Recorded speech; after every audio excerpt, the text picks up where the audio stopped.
All the best.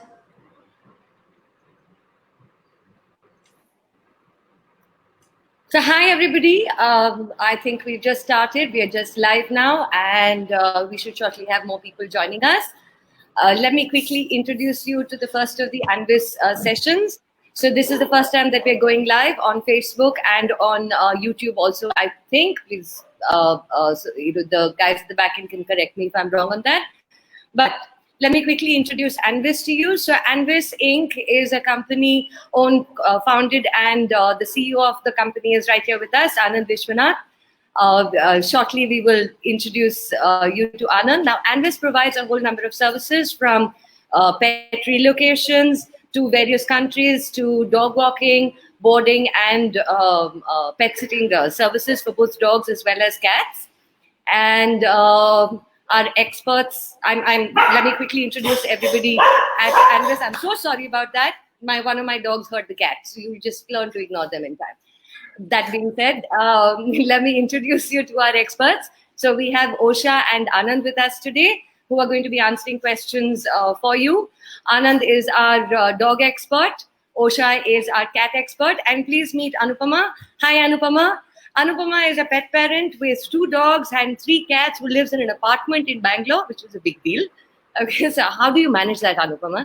But yes, she has a 9-year-old dog, lab indie mix called Mojo, and a 3-year-old, I think Zoe is, 3-year-old indie called Zoe, and 3 kittens, 3 domestic shorthead, 1 adult cat and 2 kittens. So hi, Anupama. Anupama is going to be the voice of the pet parent for us today.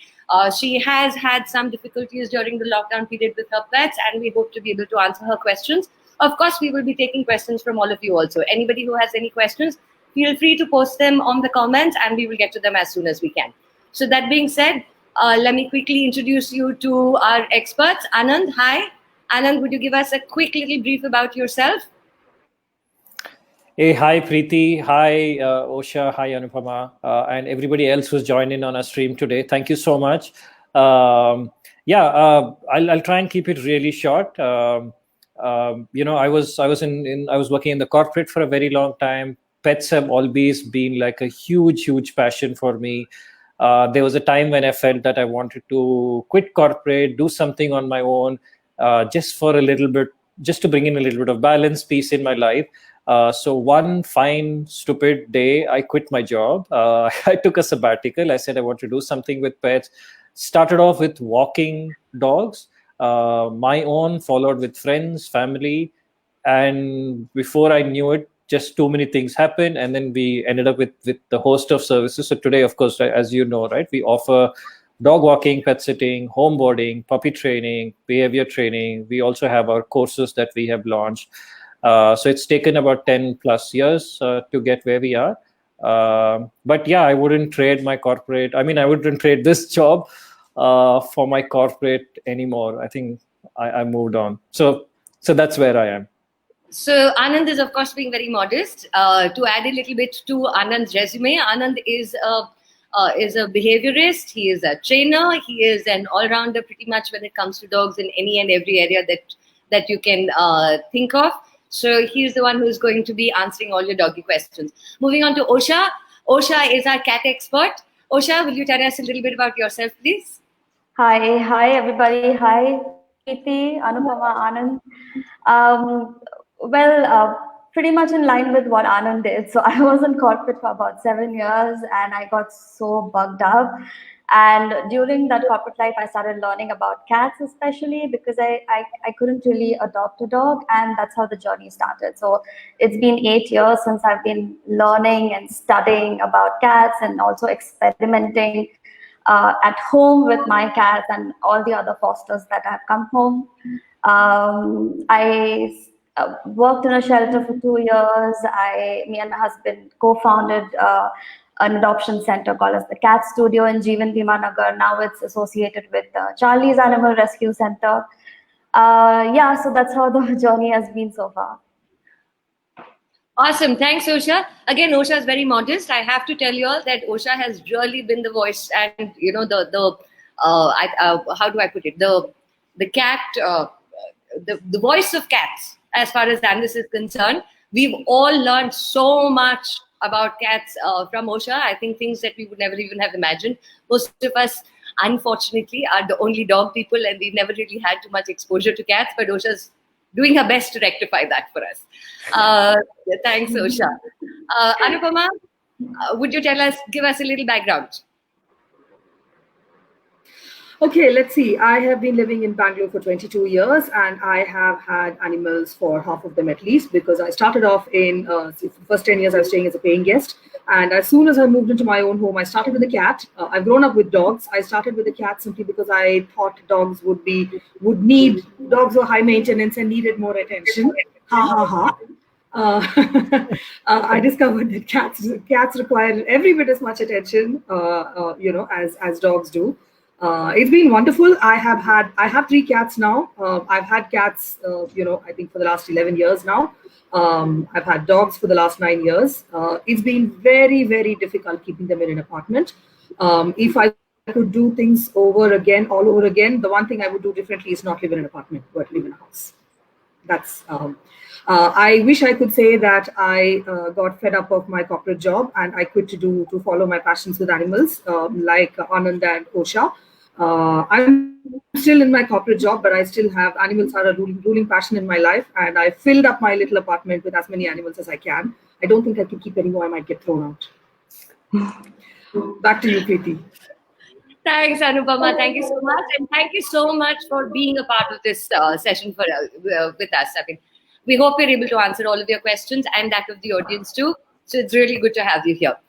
Before we move on to actually talking about why we're here, let me also quickly introduce to you Alpha. Alpha is the educational branch of Anvis, and also the reason why we're all here on this live session today. So alpha.anvisinc.com, a link that will be put up soon that you'll be able to see, is where we, the people at Anvis, train and teach pet parents about dogs and about cats. We try to help you out with your problems, what kind of things you're having. We have a number of online courses that you can take a look at that would help you answer a lot of your questions regarding dogs and cats, everything from understanding your breed, why do they behave the way they do, to walking your dog, to how to communicate with them, to an entire extremely in-depth and well-thought-through session on cats. There is just so much that is there. So we encourage you to please go and take a look at that whenever you can. And if we are unable to answer any questions that you have over here, I'm sure you'll find the answers over there. You can also interact with our experts on the alpha.anvisinc.com platform. So that being said, let's move on to why we are here. So we're really here to, like I said, of course, answer questions that people have regarding their dogs and their cats. What kind of problems they faced, and what really has been going on. Our lives have changed tremendously over the last few months. I don't think anybody could have anticipated the kind of change that we've seen. From every perspective. This is like almost like living in a war zone. The world has turned the tables on us completely, and we're all trying to adjust to what it is. What we all know for sure is that coming out of this, the world is never going to be the same. There is a new normal, there is a new way of doing things, whether it is on the personal front, whether it is on the work job front, or whether it is, with our family, with our friends, with our pets. Our entire way of interacting with the world has changed, and that has obviously also impacted our pets, the way we take care of our pets, and how we are going to be taking care of them going forward. So what we are going to be talking about is how has this period really impacted us and our pets, and what's going to happen? What's the new normal? What should we be looking forward to? What are the problems that we've had, and what are the problems that we can expect to have going forward? Anupama, I'm going to throw this to you in just a second, but before I do that, let me just quickly introduce the topic that I know that you're going to be talking about. I think one of the big things on everybody's mind is that I've spent so much time with my dog or my cat during the last 2 months. They've been around me every second of every day, and what are we going to do? Right, Anupama, would you like to take that on? We'd like to hear what was your concern. What is your concern? I understand that you're going to go back to full-time work soon, and you do have a question on that front. So what is that? Would you like to ask our experts that? Yes, so big question, and this is for both Anand and Osha actually. I have, like all of us pet parents, since we've been working from home for the last 2.5 months, I've really spent a lot of time with my dogs and cats, enjoying the time I've been able to spend with them. And obviously, the animals have also got used to it. So, how do I now get them used to may not be what it was like before, but certainly me being away from home for a long time, them not getting the kind of attention. I mean, my cat just had to say meow, and I would walk over and pick him up and cuddle him and walk around and things like that. So. And same thing with my dogs. If they wanted to go out, they just had to kind of go and stand by the door and look at us and wag their tails, and then they would get taken out, at least downstairs. Now, that's not going to happen. We're not even going to be at home to pick on these signals. There's likely to be separation anxiety and, that sort of thing. So, both Anand and Usha, what can I do to prepare my pets for me not being around all the time? Anand, should we start with you? Is there something that advice that you would have for Anupama on this front? I'm sure that this is a question that many pet parents have. Yeah, absolutely, Anupama. I think what you're asking or what you're voicing is something that that has been coming through quite a bit, right? Now that a lot of places lockdown has been released. People are getting back to normal life. It's not completely there. We know that things are going to sort of get back to the new normal in about a month, couple of months. I don't know, right? As we go along, what happens to our pets? Again, one of the important things what you mentioned, right? Being at home, what has happened is that every time they wanted something from you, your cat had to just meow to get attention. Your dogs had to just not even probably scratch. In many cases, they had to go and stand near the door, and then we would go out, because we are also looking at an opportunity to sort of take a breather, right? And you're saying, oh, okay, let me, just exercise a little bit. Let me take the dogs out. So we have, in some sense, gone from being not available for a few hours in a day, and we had got them. This is pre-COVID, right? And we had got them to a point where they knew. They were in a routine. To a completely out of routine kind of a scenario, right? It's great. While we were there, it was great. But what happens going forward, right? Nobody's going to be there to pick up your cats when someone goes meow, or when the dog has to step out, etc. So I think one of the most important things that we can do is, obviously, we do not want to go from being there 24/7 to not being there for 7-8 hours, right? Now that we know that things are opening up, everything is going to slowly go back to normal. Our new normal is going to be completely different. I know some people are going to be working at home for a longer period of time. Some people will be probably going to work 2-3 days a week, may not be 5 or 6 days, as the case may be.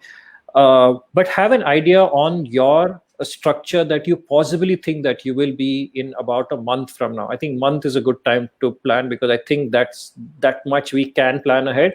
I don't know if we can plan further ahead, but 1 month. So look at your schedule, how it's going to be. It could be that you're at home, right? But you will be inundated with work, right? You will have your calls, you'll have your work stuff to do. It may not be as it was previously, because I know a lot of people had got different challenges. Some people had a little bit of work, some people had no work, some people had a lot of work. But plan your schedule, saying that I know that I will walk my dog in the morning, right? I will spend that 1 hour with them. I will spend that 1 hour exercising them, whatever it is. Then I will have a feeding schedule. And then I will get to my work. And when you get to your work, if you have a chance where you can have a physical barrier, which is basically you start going into your room, closing the door, the dogs are going to be outside, where you can still hear them, and make sure that they are okay. At the same time, you are being in your room. That's great. But again, like I said, don't do it and go into a room and not come out for 4 hours, because they'll just not understand. So maybe you can start off by going in.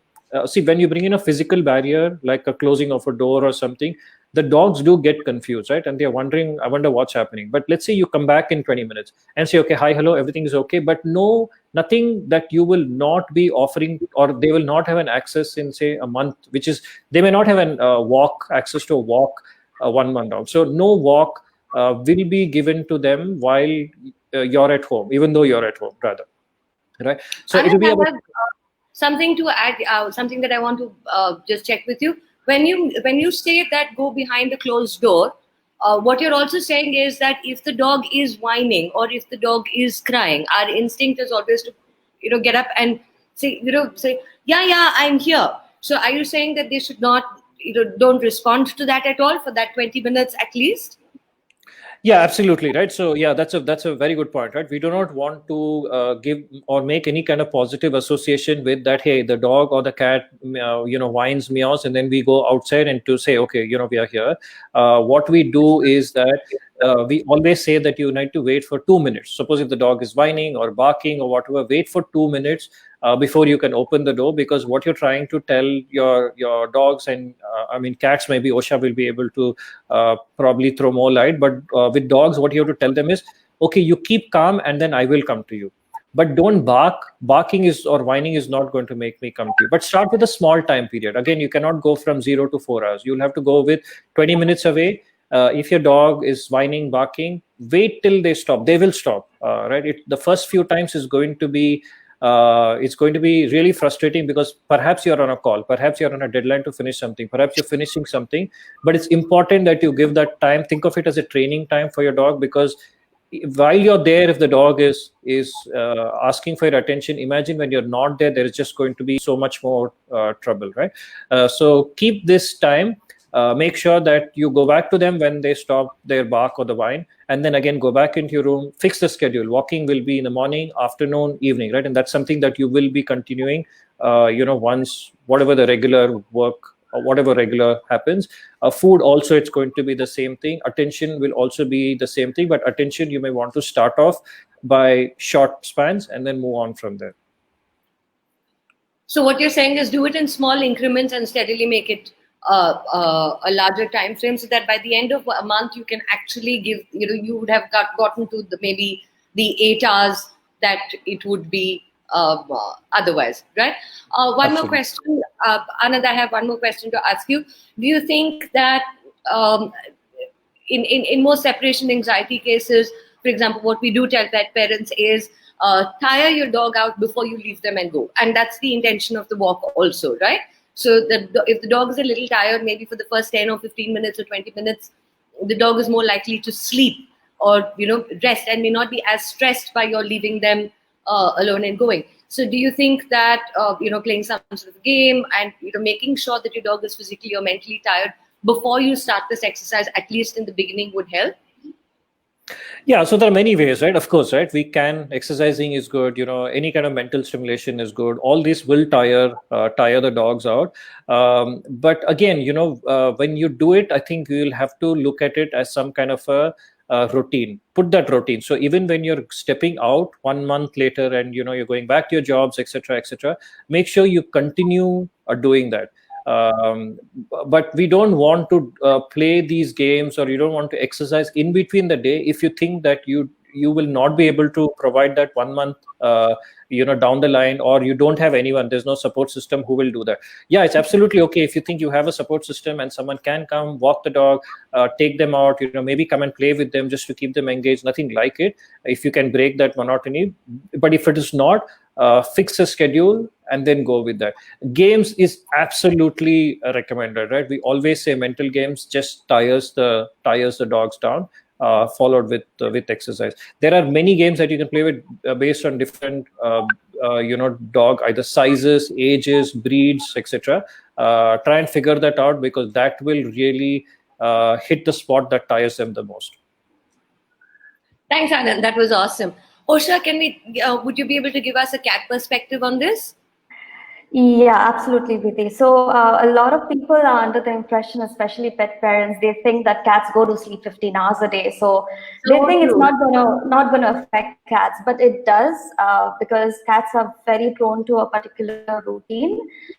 Irrespective they are domestic cats or irrespective they're in the wild, routine is really important to them. And if the routine has changed, if you are at their beck and call all the time, this is going to change eventually. So the signs which probably cats will show is peeing and pooping outside the box, excessive meowing, excessive pacing with no destination whatsoever, not eating. If your cat is on a free food diet where you leave food for them and go for work, then if the cat is not eating when you're out, then this could be another reasons, another concerns which can come up as part of separation anxiety. There are a lot of cats, what they do is, in order to soothe themselves, they carry their favorite rag or toy in their mouth, meow at the same time, and walk excessively with no destination. So there's a lot of pacing again. So these are the different signs which you will see among cats. In order to build, in order to bring this anxiety down, you definitely need to catch that routine again. You need to start that routine again. The routine will basically revolve around parent doing certain activities on a daily basis, and also food, which has to be in with a routine. So your cat will not understand as long as it's on a free food diet. Maybe for kittens it's okay, but if more than 6 months old, we highly recommend to bring a routine where you exercise, like how we do with dogs. Exercise, play fixes a lot of issues, and cats need to hunt for food.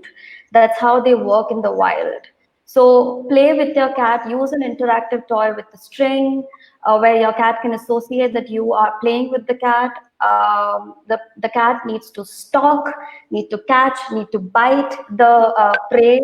This process needs to happen at least 20-25 minutes before food time. Then give the food to the cat. And if, like Anand said, if you're looking at a month down the line, if you're planning to go to work, start right now. So get them in the morning, do the regular things you would do. Play with your cat, feed your cat, take a bath, have breakfast, step outside, even if it's for like 2 minutes at first, and gradually start increasing the time. And do this multiple times a day until your cat realizes that, okay, now she's going to step outside, she's not going to be, or he's not going to be at my beck and call every day. So play fixes a lot of issues. There are a lot of other things. Don't be just like, okay, you fed the cat and then you're just going to go out the door. No. So there are a lot of trigger points, trigger sounds, which actually gets cats riled up or get them, anxious. Like if you're taking your shoes out of your shoe case, or you're tying your shoelaces, or getting the keys or something.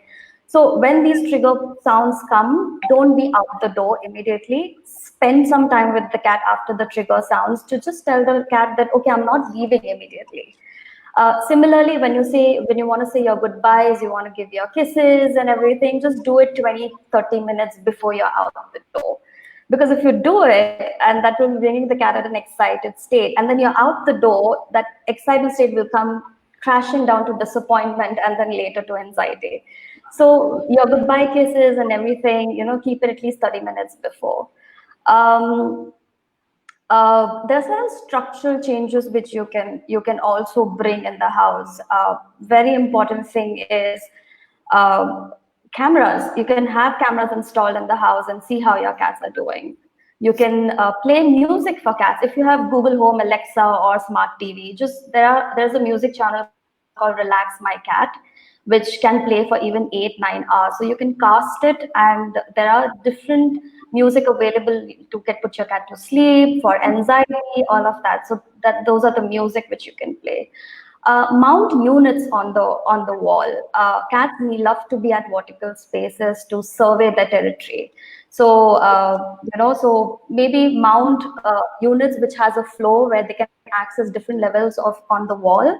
And if you have a multi-species home, like how Anupama has, so in case cats want to stay away from other cats, other dogs, kids, etc., they can go to the unit and they can have their time and have their space and everything.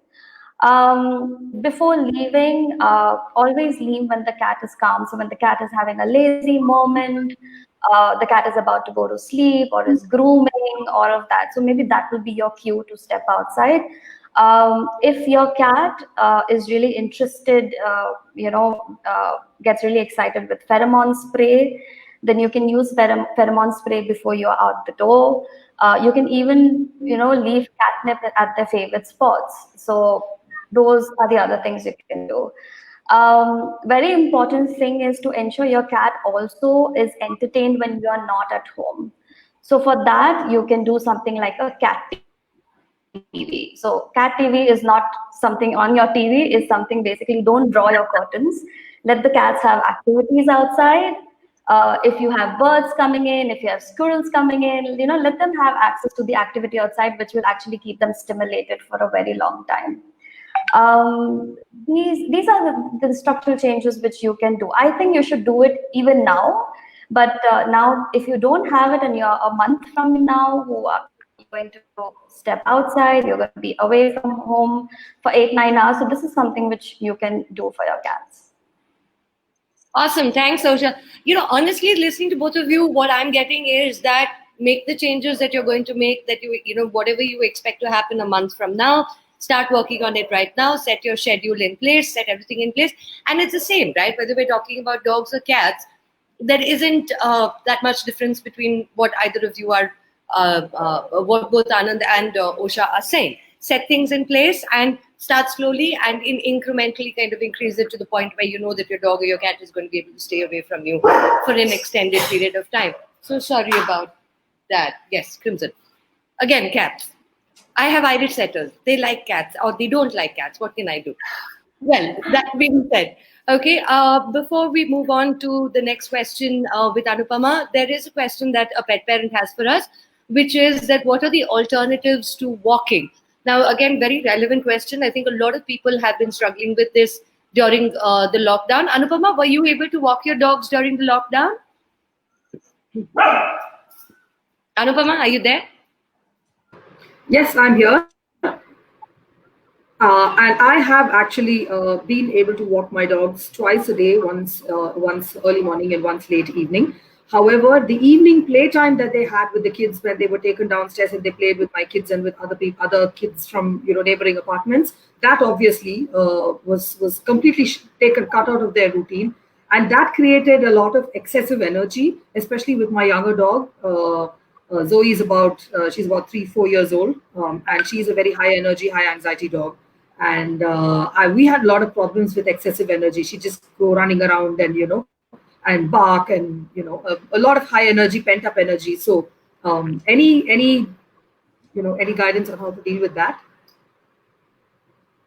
So before Anand answers that question, from whatever I know of Zoe is also a slightly wary dog, right? She doesn't immediately take to people. Now, considering that for the last few months, she hasn't really had much access to other people. Her social life really has come down dramatically. And again, I'm giving a little bit of background here also for you, Anand, to kind of understand this. We worked actively on, Zoe was an abandoned indie that Anupama found and brought into her home, and we estimated her to be between 7 to 8 months, right, Anupama? I think between 7 or 8 months at that point in time.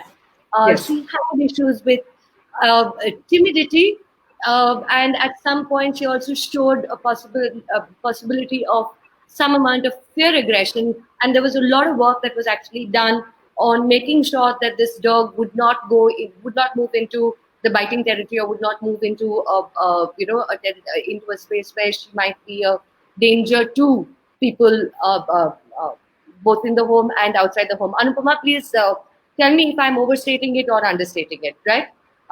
No, you're not. You're not overstating it. I think that was exactly it. She did show signs of aggression even inside the house. She definitely had food aggression to start with, and then when we walked her, she would just decide that somebody on the road was intimidating, and she would charge at them. She barked at people as we walked past them. She charged at little children. So she was a very difficult dog, actually, and there was a lot of work that Preeti and I did actually with her over a 6 to 8 month period.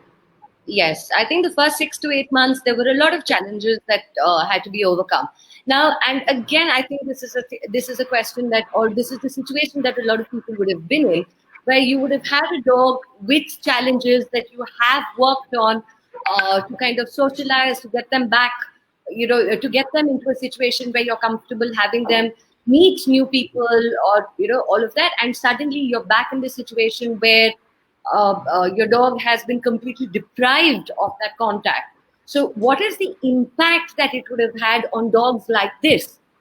Dogs that were socially challenged and were deprived of that contact. Now, how do we bring them back once the lockdown is out? how do we bring them back into what we would consider normalcy? Or do we say that my dog is, is going to be very, very traumatized by this, and I'm just going to keep my dog away from the social situation completely? What would be your advice, Anand, to people in Anupama's situation, and the question that Anupama asked also? Okay. Yeah. So, unfortunately for dogs that were really socially challenged, like as you put it, right, and getting up on the learning curve, but because of the lockdown, we haven't had the time to sort of work on them, and there has been a gap. I perhaps foresee that we'll have to redo things. Given, I think it is just an expectation, right, that we will have to probably try and start all over again.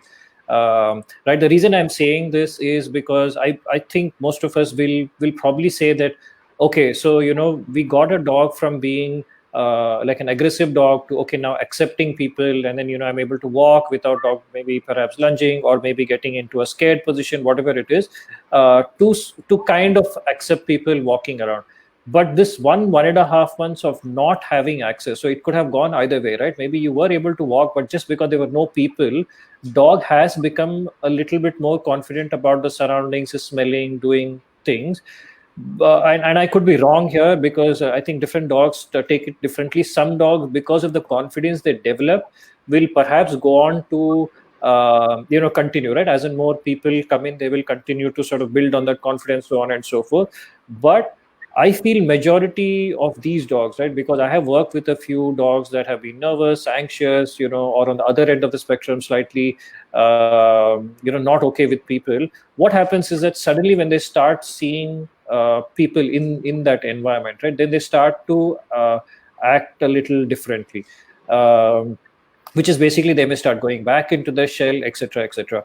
For us who are working with the pets, right, what happens at that point is we are saying that, hey, we made great progress in this month and a half, and now suddenly, I'm regressing. The frustration actually fails us and the dog more than the dog itself, right? Because then we are saying, oh my God, I made this. I cannot afford to lose it. Can I put more effort? Can I try harder? It doesn't work that way. Because the more you push a dog, and I'm sure, right, most of us would have seen, the more you push a dog that is nervous or a dog that is aggressive, the more you push them, the more they get into a shell, or on the other side, right? But on the other hand, if we think that, okay, you know what, it happened, we lost it, like every other thing in life currently, right? Whatever we have done so far, things have not been okay. This has suddenly asked us to reset. I think that also has to be reset. So go in with a fresh mind, because there's no expectation. When there's no expectation, there's no nervousness, there's no negative energy that you're expecting that, hey, my dog learned all this. You don't have that, right? You're starting from a clean slate. Start again from first. Chances are you will be more surprised that the dog actually picks up faster. So what you would have spent in 1.5 months or whatever, right? I don't know if it's 1.5 months. Let's say you spent about 2-3 months in trying to get the dog slightly out of shell. You'll probably achieve it in 1 month. And not because of anything else, but I feel there are two reasons. One is because as a pet parent, you're a little bit more, you're starting from scratch, and you've already done this. So you're doing this for the second time. So you're a lot more confident. So energies are positive. Dog is picking up on that. Second, I feel, which could help us is, although lockdown is getting, removed and all that, not too many people are going to be there. There maybe will be 30%, maybe 40%. Is never going to be 100% in the next month and a half, couple of months, I don't know, maybe so on and so forth. So what I'm trying to say is that the chances of you recovering from zero to wherever progress the dog had made is going to be faster. But if you expect that I will pick up from where I left off, then I think it'll go down. Right. So go in with a zero expectation from your puppy. Start again from ground zero, but the progress, I think the learning curve will be much more faster because of the environmental factors, because your expectation is zero, so you will be in a better state of mind to sort of work with the puppy. So I have one question over here, Anand, which is that in a lot of cases, these might have been, these dogs would have been younger, and I'm guessing that in a lot of these kind of situations where this kind of learning or this kind of change would have happened, it would be in younger dogs. Most older dogs that may have been nervous, or where this kind of learning had happened and has been going on over maybe over the last few years, may not have been affected as much by the last 2 months of social inactivity. But in dogs that have just about kind of gotten comfortable with this, with the whole social environment, and have spent the last 2 months being socially distanced, the regression is going to be a lot greater. Do you think that the fact that they're also now that many months older is going to have an impact on their willingness to make that change again? I don't see that being too much of a difference, because I think we're looking at the lockdown being about a month and a half, couple of months, right? So it's just a couple of months that things have just drastically changed. Having said that, yeah, sometimes with youngish puppies who are, that they see a lot of change, week by week. So this 2 months can make a slightly big difference. But with older ones, I don't really think that this 2 month, in terms of the growth factor, right, may not perhaps have too much of an impact. I'm just going to add in one quick thing over here. For people who have been in this situation, if you require one-on-one help, again, we can put up the link again, but you could go to alpha.anvasync.com. Not only do we have courses where you can learn a lot about the behavior of your dogs and your cats, but we also have our experts available on the site and for one-on-one consultations if required. Osha, is this something? Is there anything in this space that would also be relevant to cats? I mean, is there from the cat perspective? What I was thinking about is that a lot of our cats that we used to maybe going out of the house, a lot of people have cats that live both indoors and outdoors. And I'm assuming that during this time, a lot of cats would have actually been kept indoors, maybe not let out as much. Would they have shifted to being happy to stay indoors all the time? Or if people think that, okay, now, things have gotten better, I can allow my cat to go outdoors a bit, because if my cat doesn't come back, I can still go look for her, or I can do all of those things. Is there going to be a problem that we're going to see on the cat front in this space? From this perspective? Absolutely. I think this has always been a debate, because parents think cats are more happy outside, but it is actually true. Cats are more psychologically driven outside. They get to hunt outside. They get access to different scents outside. So yes, they get to be the raw cat outside. But given the pandemic right now, and also there are a lot of vets out there who have confirmed that cats could be carriers of COVID-19. I would personally recommend the new normal to be indoor cats. I would actually generally recommend indoor cats to be a regular normal, but a new normal, especially if your cat goes outdoors and is an inside-outside cat, indoor-outdoor cat, then I would highly recommend it to be an indoor cat given the situation. But if you are facing challenge, like I said at the start of the call, play fixes a lot of issues. So if your cat is indoors and doesn't get to go outside, then playing with your cat multiple times a day before mealtime fixes a lot of issues. It will take about 2 weeks to bring this behavior where you can direct the cat from going outside and pawing your balcony door or your main door, saying that let me go, rather than diverting that through play indoors. So that's basically saying a yes to a no. The other thing what you can do is harness training. If you have a cat where you can try to harness train your cat, and your cat actually warms up to harness training, then that is something you can do. But harness training is a long-term commitment. Irrespective you travel in the future, your cat is in the boarding or pet sitting, you need to get access to people who can put the harness on your cat and take your cat out, because cats will get absolutely perplexed if if the routine is changed. And say for some reason, if the cat who actually is harness trained and goes outside for a walk and is not getting a walk, then again, this will lead to anxiety. It will lead to a lot of confusion.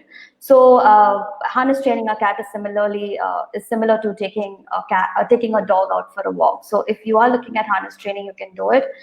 Letting your cat outdoor, maybe give access to your terrace or your balcony on supervision. So that is another thing what you can do.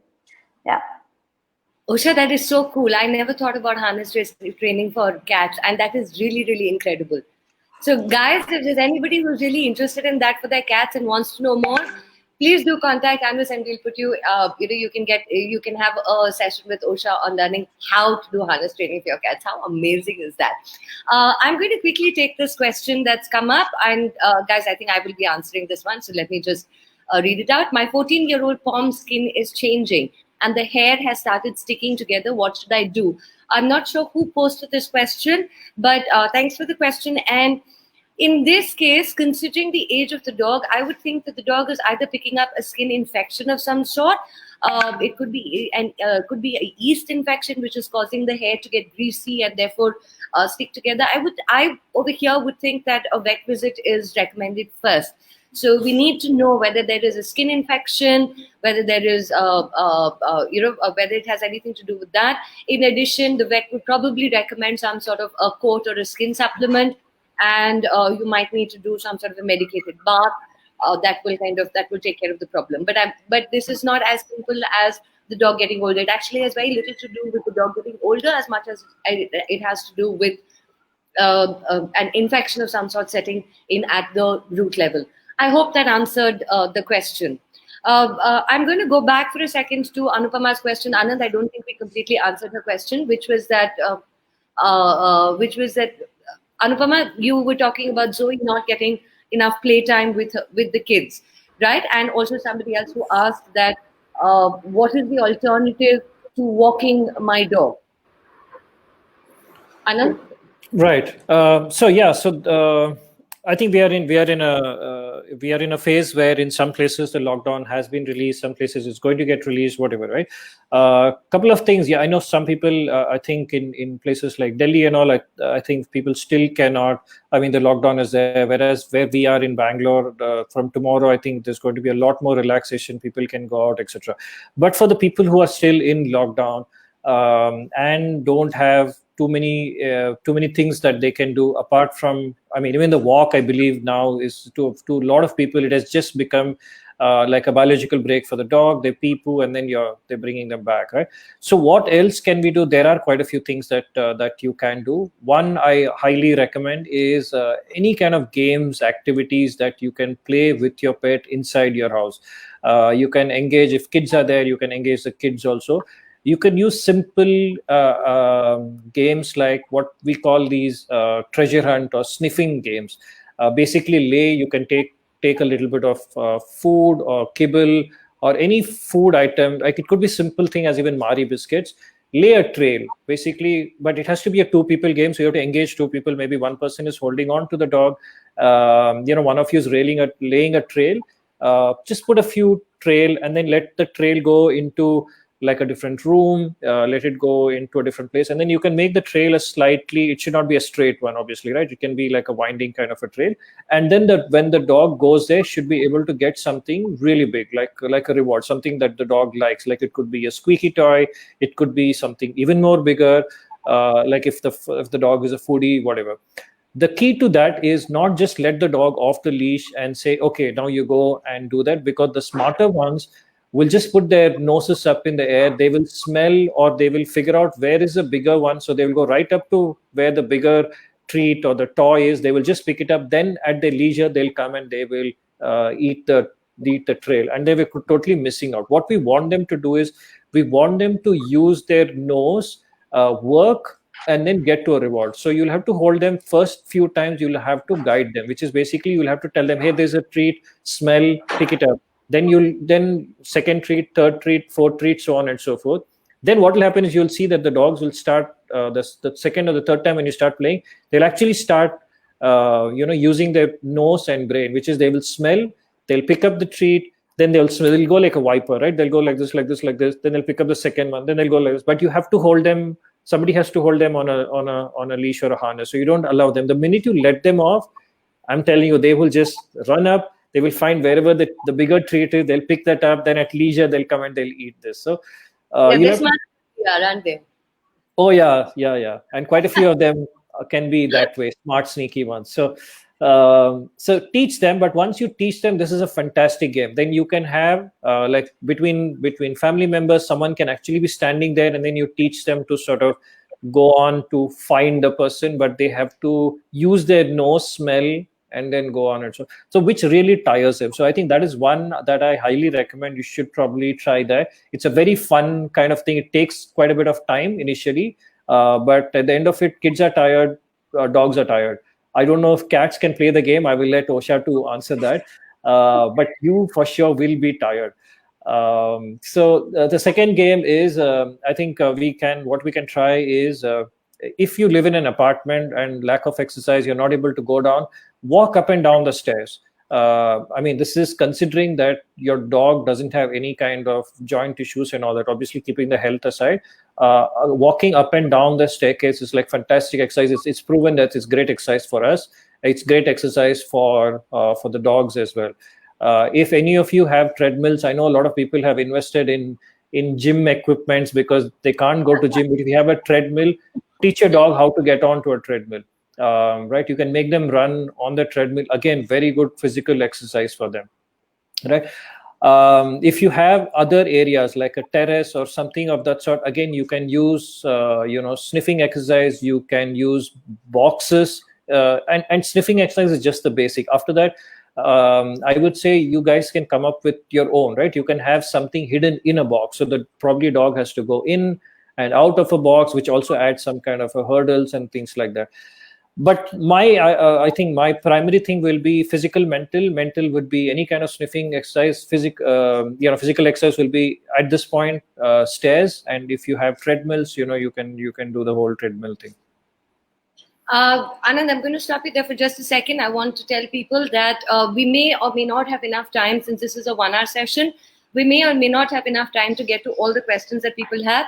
Don't worry about it. Okay, you can still put your questions in the comments, and our experts will come back to you and answer whatever questions are possible. Yes?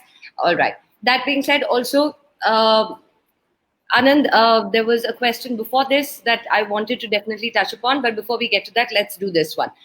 Any home remedies to ensure labs lose weight, like 3 to 4 kgs, and to maintain them too? And is ragi porridge good for dogs? Anand, do you want to answer that, or should I?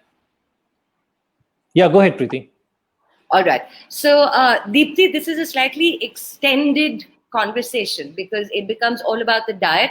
It's not as simple as saying that, to answer your question as to how to get my dog to lose 3 to 4 kgs, we have to actually go back and look at the entire diet. And it's never just diet. Diet and exercise combined both have to work together for a dog to lose weight. And during this time, unfortunately, because of not enough walks, there are a lot of dogs and cats also, I'm assuming, that have actually put on weight. They're simply not getting the level of exercise that they needed. Hopefully going forward, that's going to change because things will open up and you will be able to walk your dog. You will be able to work your dog a lot more and therefore, sort things out. However, for this question, I'm sorry that I'm unable to give you I'm not able to give you a top level answer, because like I said, it requires a much more in-depth understanding of current diet, current exercise, and how that can be modified to ensure that your dog does lose weight. We also need to know what is his current weight and what is the weight that you need to get to, and what are the facilities that you have access to ensure that the dog is being exercised. As far as ragi porridge being good for dogs, it really makes no difference for them. Dogs at the end of the day are carnivores, right? They need meat in their diet. So ragi is more like a filler. It's like using rice or using chapatis. It's a filler. It really doesn't provide them with anything as much with any nutrition. It's just a filler to the food. I hope that helped. I'm sorry that I'm not able to give you a longer answer than that. The next question that we have is from Ishani. Even after frequently cleaning the litter box, my 2.5-year-old male cat sometimes urinates on the sofa or the mattress. What could be the possible reason and how do I solve this problem? Usha, this one's all yours. Okay, so it doesn't say if the male cat is neutered, but I'll just give a very wide 360-degree solutions. So, 2.5-year-old, it seems like he is also urinating on soft surfaces. So that's what cats do when they want to urinate on other spots. So I think there are always two reasons why cats pee and poop outside. One, they're insecure. The insecure then can further escalate to anxiety, stress, a lot of other reasons. The second thing, it could be because there's something wrong with your cat. Maybe your cat is not neutered. Maybe your cat has bladder issue, kidney issue. Maybe he has crystals in his urine. Maybe he has something called a cystitis, which actually cats end up getting it because of a lot of stress. So if you think your cat has always been perfect about using litter box the first 2 years of his life, then your cat needs to get checked by a vet, do a sugar test, check if thyroid is okay, check if doesn't have diabetes, check if liver kidneys functions well, do a urine test as well to see if he's okay. But if all of these results come negative, then you definitely need to make some changes in the house. You need to add more litter boxes. You need to change the setup of the litter box. Location is also is always matters. So ensure that the litter box are in the active places of the house. It shouldn't be in a corner or close to a wall with a lid on. Litter box need to be with multiple exits. One of the other reasons why he may be peeing outside, probably because he lives in a multi-cat household and there are other cats ambushing him. So maybe he doesn't have access to the litter box because the other cats are not letting him. These could be the multiple reasons why he may be peeing and pooping outside, peeing outside especially. Usha, Ishani also has a follow-up question. She says that he asked, tell you that the cat is neutered. So she has answered saying that he is neutered. And the second is that he asks for food in the interval of 4 to 5 hours, but ends up eating only half of it. Is this a behavior issue? Could this be a possible health issue? Is this an attention-seeking behavior? What do you think that this could be really? I mean, it also depends on what kind of food he's on, because most foods cats can get really hooked on. So, but for a 2.5-year-old, I would highly recommend 2 meals, maximum 3 meals a day with 8 hours gap. And meals have to be after food all the time. You know, like I said, cats need to hunt, catch, kill before meal time. So don't give the food unless it's time. Set a routine. Whenever you're setting a routine, whether it be changing in food or giving food at a particular time, do it gradually. So I would highly recommend to cutting down the food a little bit and playing before meal time. So are you saying that if the cat comes meowing to you meowing to you every 4 to 5 hours, you ignore the cat at that point, or maybe Yes, distract him, play a game with him, or do something else, but do not give in to the demand for food? Do not. Cats are always evolving. There is something called as operant training, which is always going with cats, and sometimes they learn things they don't even know. They learn because they get a reaction from us. So always ensure that you don't react. So try to get into a routine. That is why I every time say that parents who are bonded with the cats know better what that meow means, because cats manipulate with us. They give a particular meow, they enunciate, and we know what it means. And many a times they evolve training us rather than they training. Not just the cats, the dogs are no different.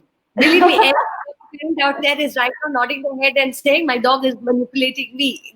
This sounds so familiar to all pet parents. I think dogs, cats, it's just every pet parent. Even if you have, I think a monitor lizard is still going to be training you. We are so gullible, right, when it comes to our pets.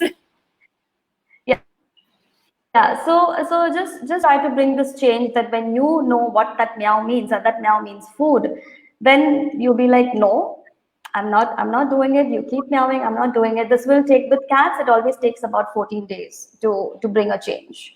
Of course, the transition needs to be very, very gradual. Yeah.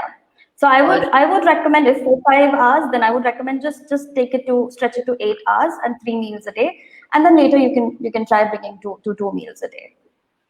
Perfect. Thank you so much, Osha. So we have another question. What are the major cautious, I'm guessing, precautions you would suggest during the hot and humid weather conditions? Anand, do you want to take this one? Or should I? Yeah, I mean, if you want to, Preeti, go ahead. I think that's the problem, right? With being the host of the show, I'm supposed to sit back and not answer the question, but I can't help myself. I will take hot and I'll take humid. Done. So I think that again, this is a very valid question. In a lot of cities right now across the country, it is very hot.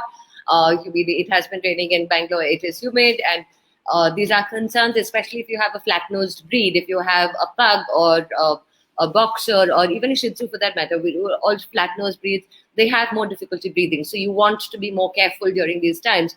So a couple of things is, do not walk your dog during the heat of the day. Make sure that your walks happen before it gets hot and after it cools down.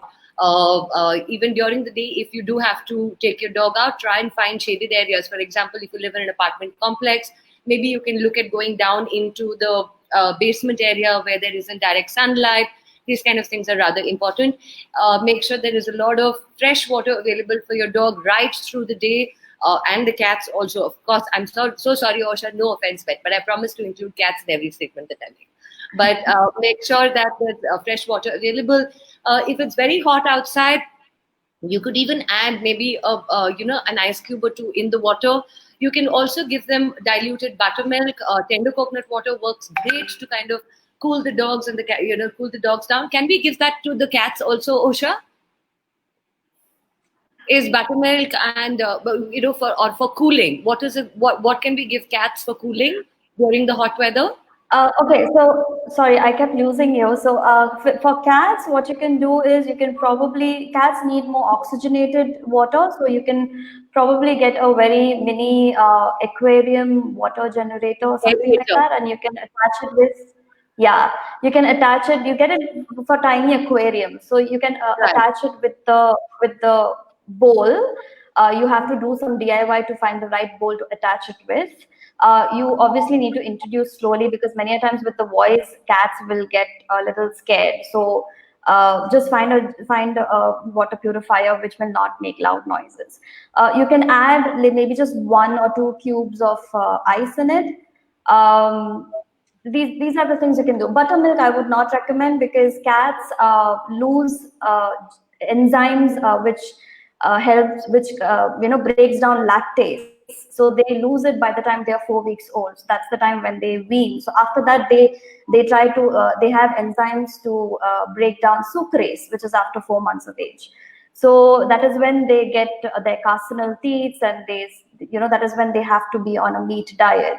So buttermilk will have lactase in it, so I would not recommend. You can go with yogurt. Yogurt has lactobacillus in it. It will be a kind of probiotic. But again, I would not recommend it every day, maybe once in a blue moon. And yogurt has to be non-flavored and no sugar. See, that's the difference between the dogs and the cats, right? Yes. So these are some of the things that you can do. Anand, would you like to add on to the hot and humid part? No. I think you guys covered it. All right. I hope that answered your question. I think that was Mr. Mittal who asked that question. All right. Now we have another question from Shobit. So, and again, very, very relevant. I think something that that we've seen a lot of during the lockdown, and is a little concerning. So a lot of people have become first-time pet parents during the lockdown. A lot of people have brought in dogs or cats as pets during the lockdown, since they had, what they felt was that they had the time to deal with them, to take care of them, and felt that it was the right time to bring in a pet. So what's going to happen now? Now, let's keep in mind that in most cases, these are likely to be kittens or puppies. I'm assuming that by the time people get back to work, these are probably, these pets are going to be in maybe the 4 to 6 month or 8-month age category. What is the advice, Anand, that you would have? What are the kind of problems that you think they're going to face once they get back to work, and how do you think they can handle it? Is this similar to what you said at the beginning, and maybe you could just encapsulate that quickly for us, or are you seeing any? Is there anything specific that you would like to touch upon? Yeah. So I think, see, there are two ways of looking at this, right? So a lot of people we have seen, right? A lot of people have bought in puppies, kittens into their home. A lot of people have adopted puppies, slightly older dogs, whatever, right, into their homes during the lockdown time, because they felt, hey, this is a good time for us to bring in, for whatever reason, right? Maybe they felt that this was the right time. They have some time to give to the little ones, and they can do that. All that is great, right? Now, but when everybody just gets back to whatever is the new normal now, it's going to be, right, work and other things. Please don't then look at alternate options, right? And I say this because we keep having these discussions, and then we keep thinking about what's going to happen. Today they have great homes. There are so many things that are happening, but let work not take over such that you have to make a decision, right? Let it run parallelly. There are many things. So the only thing is, if you feel that, hey, the expectation, I think that's something that I want to always set. Expectation is going to be that your dogs, cats will need time for you, time from you. Please take that time out from however busy your schedule is for the next few months till they sort of grow up and get used to a routine, etc. It is going to be frustrating. I will set it out there, but it's not impossible. It's just that with kids, we put up with kids for 17, 18, 20 years till they turn adults, right? And we put up. My parents are still putting up with me. There you go, right? So thankfully, with dogs, it's just about maybe a year and a half, and in some odd cases, it's maybe up to 2 years till they sort of understand what's happening, etc., etc. So please don't give up. If you need help, lot of people are there, a lot of professionals are there who can help you with many things, right? It's just that the commitment is needed to go through with the whole thing. But go through with this, right? Trust me, if you can just pull another year with them, with all the frustration and the growing stages and the pains and the teenage years and everything, it's going to be wonderful. I think we've all seen that. That's my only fear / concern, is that it should not be that pets have come in now and then suddenly they take a back seat when things start going back to whatever is the new normal, right? So please factor in time for your pets when you get back to your work as well. There is help available. There is help available for whatever it is. Help is available, but do not take hasty decisions. I think I'm going to add on just a little bit to what you said, Anand. I completely, agree with everything you're saying, and I'm guessing, Osha, Anupama, all of us, I think, completely agree with what you're saying, and the same is going to be true whether it's a kid, whether on the cat front or the dog front. I think people have gotten into this with the best of intentions. We're seeing a lot of adoptions happening during this time, and people have definitely gotten into it with the best of intentions. But unfortunately, once we get back, I think, to our regular, so-called regular lives, things are not necessarily going to be as easy as we expect them to be. And we're talking about puppies, and we're talking about kittens, which still do require a lot of time and attention and effort from our side for some time to come. Anand, do you think that a pet sitting for a few hours a day, or day boarding, or those kind of options would help people during this time? Considering that we're talking about youngsters, right? We're not talking about adult dogs that lived with these people before the lockdown, knew or to some extent at least understood what this kind of a schedule meant and can be weaned back into that schedule. But our younger individuals that need more attention, would you suggest that like either a pet sitting or having somebody come in and spend a couple of hours at least in a day with the dog or the cat, or a day boarding, or at least a part-time day boarding kind of situation where the dog or cat is not left alone throughout the day, would be something that could be of help.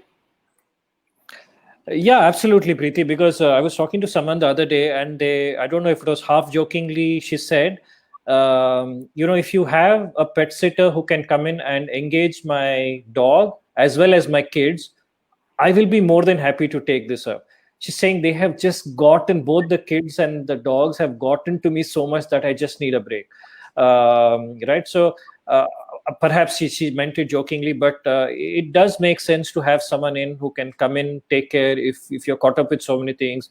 We have a lot of options, right? Like I'm sure there are a lot of options in every city. You have boarding is there. So it need not necessarily be that you have to board your dog. And I speak for dogs. Maybe Osha can chip in when it comes to cats, but maybe you can give your dogs a little bit of you can send them to a boarding place or a home boarding place where they have a slightly different environment, right? I'm sure they're also as sick as seeing your same faces all over again. Although you're giving all the time and attention and everything, they need a change of scenery. They need a different set of people. So it's okay even if you're here, which will give you some time to do what you want to do. Just some breather is okay, right? So again, options are available, of course, right? It could be pet sitting, it could be home boarding, it could be daycare options. Use that to your advantage. Like 3-4 hours that dogs are in a boarding or in a daycare, you can finish off your calls, you can finish off your work, etc. So I don't know if with cats also, is that something? Would Osha, would that be something of an option? Well, with regards to Shobit's question, I think then I'll have to probably say go back to the stream and have a look what we have discussed. But I think in terms of, yes, you can get taking service, you can get anything for cats. You can maybe have someone come over in the middle of the day.